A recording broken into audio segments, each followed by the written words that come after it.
I have never seen two people arguing past each other, coming to completely different conclusions because they think so completely differently, quite like Richard Dawkins and Jordan Peterson.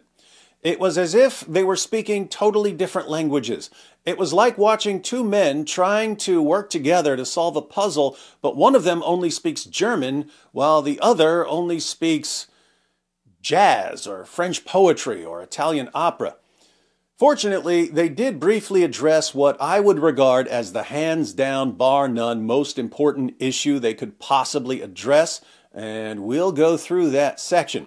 Apart from that, they were able to understand each other on a few points, but ultimately agreed that their minds just don't work the same. Like, I do think that your temperamental tack and my temperamental tack are different. They're genuinely different. Yeah. You know, we have a different kind of mind, I think. The way that Dr. Dawkins and I look at the situation are really quite different, and at many, many, many levels. I think we just have to agree that we have different kinds of minds, and you're interested in symbols and I'm interested in facts. Dawkins kept insisting that he only cares about the facts. The facts that I care about are the facts that are true and have evidence. I care about facts. That has nothing to do with the truth value, and what I care about is the truth value. I see no truth value. The truth of science is the truth that gets us to the moon. I'm not interested in dragons. I'm interested in reality. Jordan Peterson, by contrast, focuses on stories and symbols and meaning. Dr. Peterson, you're drunk on symbols. Yes, you mentioned. I've heard that comment. Yeah. Yes. We have to prioritize the facts. That's a value hierarchy. And that's all coded in the story. The reference I made to Harry Potter, the reference I made to The Lord of the Rings and to the Avengers, these aren't casual references. We see the world through a story. I think that at bottom, truth is unified. And what that's going to mean eventually is that the world of value and the world of fact coincide in some manner that we don't yet understand. And it seems to me it's not unreasonable to note that that's the fundamental story of humanity.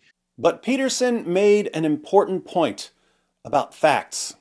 There's no evidence whatsoever from the scientific perspective that we can orient ourselves in the world merely in consequence of the facts.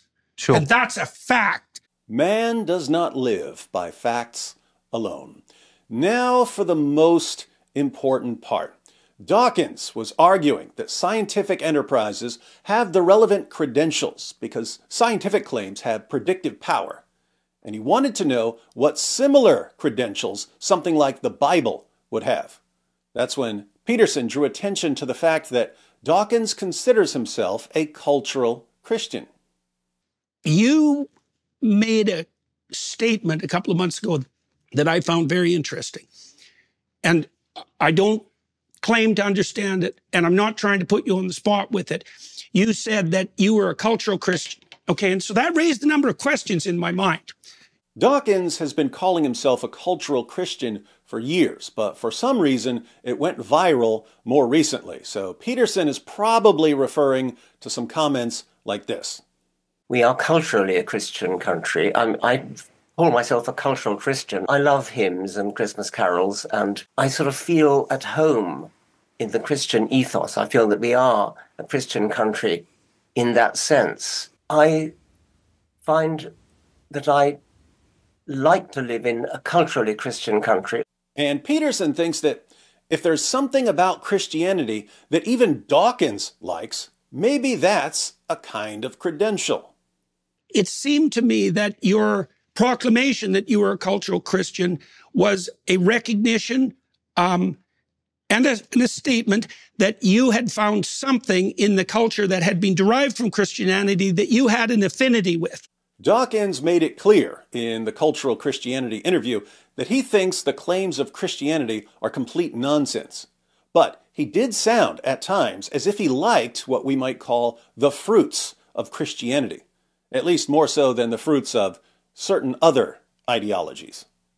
If I had to choose between Christianity and Islam, I choose Christianity every single time. I mean, it seems to me to be a fundamentally decent religion, insofar as Christianity can be seen as a bulwark against Islam. I think it's a very good thing. I mean, in Africa, for example, where you have missionaries of both faiths operating, I'm on Team Christian side as far as that's concerned. But does that really mean Dawkins is giving a thumbs up to Christianity? Well, what do you think that Christianity got right that allows you to make a statement like that? I mean, I know that there's differences perhaps in what we both think about the ultimate veracity of the biblical stories. Maybe there isn't differences. Like, it would take a lot of conversation to figure this out. But what did you mean by that? Like, what do you think that Christianity got right that would enable you to make a statement like that? Virtually nothing. Virtually nothing. In your face, Christians. I meant by that no more than that I'm brought up in a Christian culture. I went to Christian schools. I therefore know my way around the Bible. I know my way around the Book of Common Prayer. I know the hymns. That's all. I don't value Christianity as a truth system at all. As much as all the Dawkins drones were cheering when he said what he really meant by calling himself a cultural Christian, he's spouting nonsense here. He couldn't have simply been saying that he went to Christian schools and that he knows his way around a Bible, because he also suggested that Christianity is better for the world than Islam. But Peterson pushes back. Okay, so let me ask you about that, because maybe that's true and perhaps it's not. So the first question is, like, do you think that there are any marked differences between cultural traditions that would enable you to rank order them in terms of their ethical validity? Yes, I do. So Dawkins believes that you can rank different cultures, different systems, different ideologies based on their ethical validity. I wonder what scientific facts allow Dawkins to do this ranking. Okay, so for example, we could contrast mainstream UK Christianity with Islamic fundamentalism. Yes. Okay, so there's a hierarchy. There is a hierarchy. Okay. Notice, Dawkins just admitted that he's not simply claiming that he went to Christian schools and that he knows his way around a Bible. He agrees that there's a hierarchy of systems. Some systems are better than others. Some systems are more ethically valid than others. But this raises a really, really important question. In fact, this may be the most important question atheists need to address in the world today. Because until atheists can give a serious answer to this question, they're going to be paving the way for Islam. Okay, so there's a hierarchy. There is a hierarchy. Okay, a hierarchy that points to what? A hierarchy that points to what? Let's say Islam is down here in this hierarchy. Christianity would be up a little higher. Dawkins would presumably put an enlightened scientific atheism much higher than Christianity or Islam. There's a hierarchy. What's that pointing towards? What makes Dawkins correct about this hierarchy of ethical validity? What verifiable scientific facts confirm this ordering? There are two main possibilities. When Dawkins says this system is better than that system and this system is best, he either means I'm just giving you my personal preferences here, but there's really no correct answer, or he means that there's something that makes his ranking true. If he's just giving his personal preferences, what would make the personal preferences of Richard Dawkins more valid than the personal preferences of P. Diddy or Andrew Tate or Ali Dawah? If there's something that makes his hierarchy correct, what is it? Because it's not science. I think what Peterson would say is something like this. If there's a real hierarchy, B is really better than A, C is really better than B, and so on, then this hierarchy is pointing to something. And whatever it's pointing to, that's what I call God. But let's see what Dawkins has to say. Again, here's the question. Okay, so there's a hierarchy. There is a hierarchy. Okay, a hierarchy that points to what? And now for Professor Dawkins. Well, in the case of Islam, I dislike any religion which punishes apostasy with death, that throws gay people off high buildings, that practices clitoridectomy. that seems to me to place Islam on a lower level than Christianity, but that's not to say anything very positive about Christianity. Did you catch that? He dislikes some things about Islam. In the case of Islam, I dislike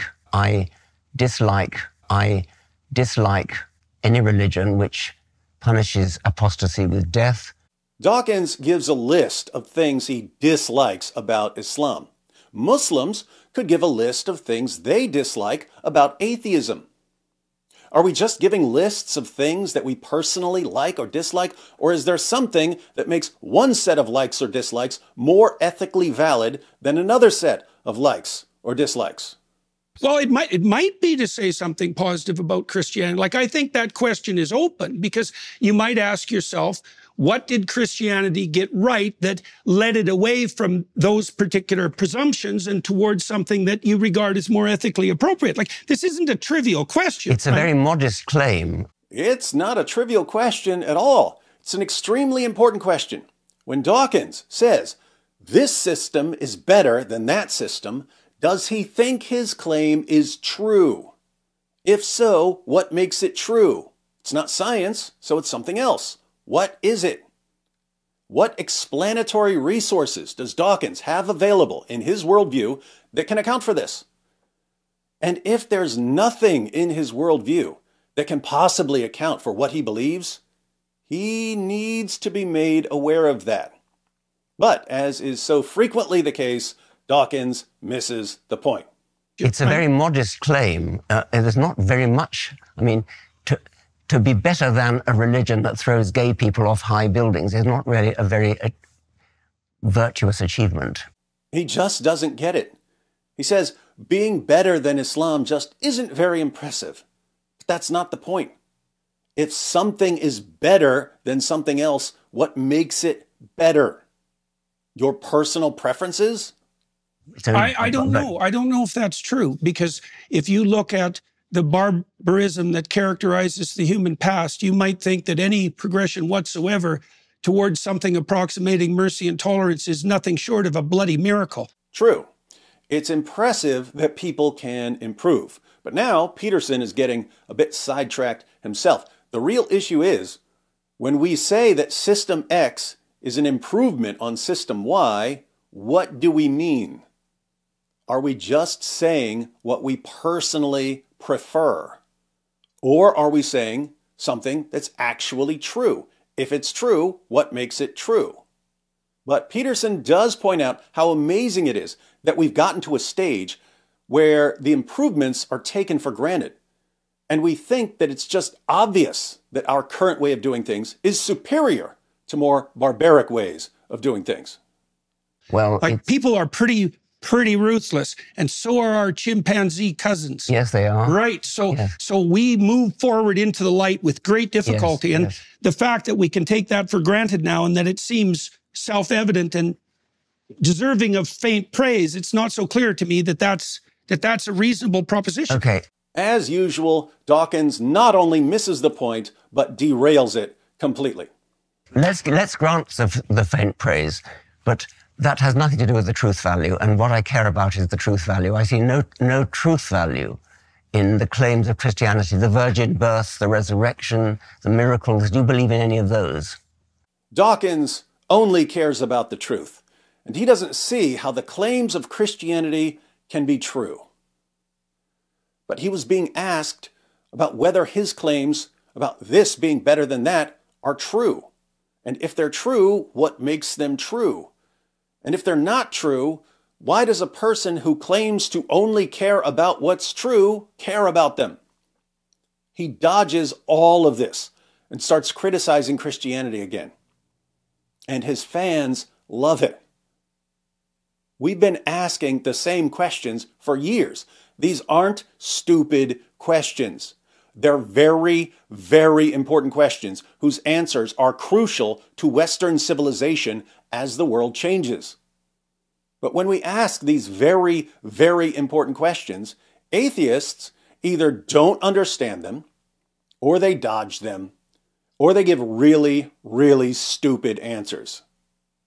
This issue, that Dawkins and Peterson briefly addressed, accounting for the hierarchy, as far as I'm concerned, should have been the entire focus of the discussion, because the complete inability of Dawkins to account for his own views while pretending that he only cares about facts is one of the primary factors that's destroying Western civilization.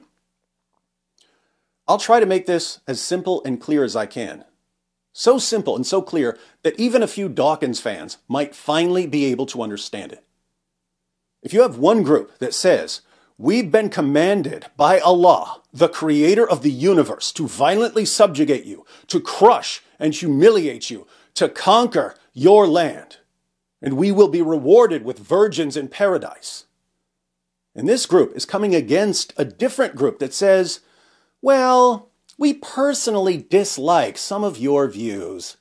Our preferences are somewhat different from yours, but we can't even say why our views are right, so we'll just calmly disagree.